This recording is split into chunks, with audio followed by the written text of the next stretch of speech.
don't entertain me while you're up there, my mind is going to start drifting away. You don't have to say, man, I know I'm right. Your mind is going to start drifting in the next couple of seconds. You're going to find something else. Oh, I forgot to balance my checkbook. Let me get that in now.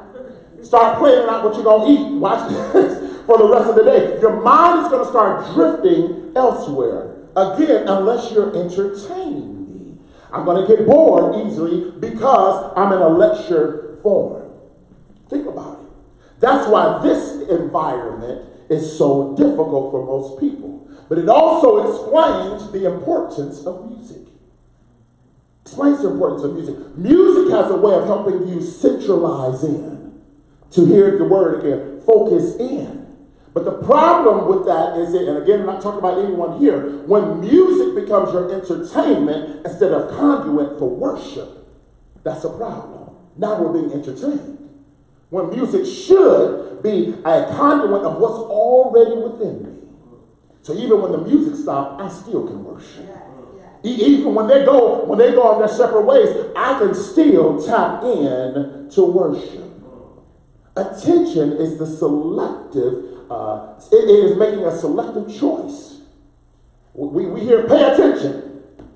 Fare attenzione is the Italian version. Pay attention. It's the selection of important information. It's the brain process whereby you select what's important. But here's where it becomes a problem, Deacon Armstrong. When we, by virtue of our physical presence here today, by that presence, we say, this is important to me. Would you all agree with that? However, if you start falling asleep, in the midst of it, there's a cognitive dissonance going on what you say out of your mouth is important to you and what's actually important to you. It's important to understand that this information, watch this, the brain is bombarded with billions and billions of stimuli every few minutes. I said billions of stimuli every few minutes. That requires a decision-making mechanism to help you process or to discard.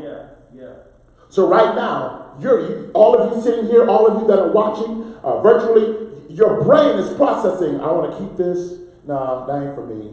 Or I'm going to start thinking of something else. Your brain is making that decision. And hundreds of times every day, even while I'm speaking, over 100 times your brain is going to make that choice. Do I want to keep this? Do I want to throw that away? Keep this or throw it away? Your brain is doing it even though you're not consciously aware. Because your brain is already tapped into your emotional self, which says, I like this, so I'm going to keep what he said right there. I don't like this, I'm going to discard it. It's not for me. Because it's already set up with neural pathways to tell you what to keep and what not to keep.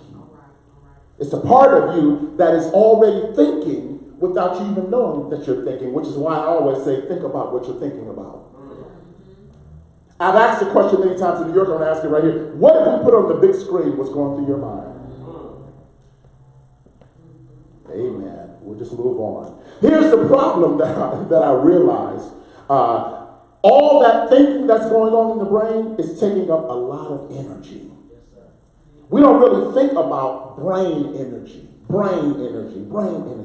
This energy is important because at the end of the day, you're so tired of just making decisions. Think about it. Think about this. What decisions have you made today? And how important are those decisions to where you're going in life?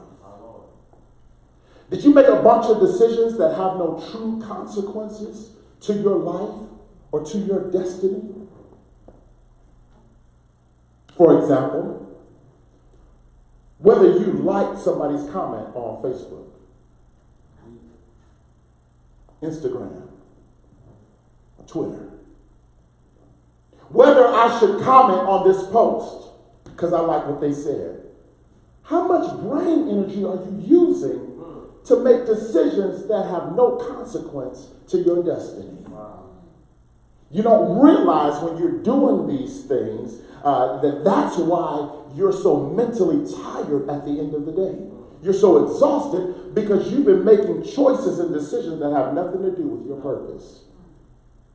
This is true deliverance that I'm talking about right now. You're not going to hear this preached over, and that's fine. You're not going to hear this preached with the televangelist. Watch this, because I'm causing you and calling you to start focusing on what matters in life. Yes, sir. When it comes to real consequential things. How much time are you taking? How much energy are you using on things that really matter in life? Are you kidding me? You spent 7 minutes trying to figure out if you wanted to like or not like. Do I want them to know that I was on their page or not know that I was on their page? And how do I want to comment? I want them to know. I want him to know that I'm looking at his page, but I want him to know that I'm really stalking him. Now, please don't mind that I'm giving so much focus or attention to social media, but we're wasting so much of our time, our energy on foolishness. What mental faculties are needed for you to engage and focus? I'm going to give you these couple of things, and then we're going to get to the word. I'm going to sit down. But it's important that you hold on to these things. Number one, if you're taking notes, you have to learn to develop perception.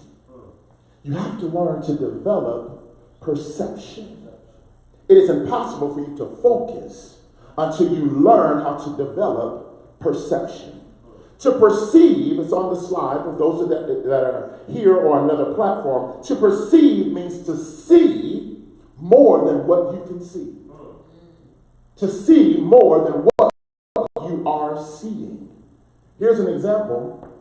I can see that Danae has on a green top. I can see that.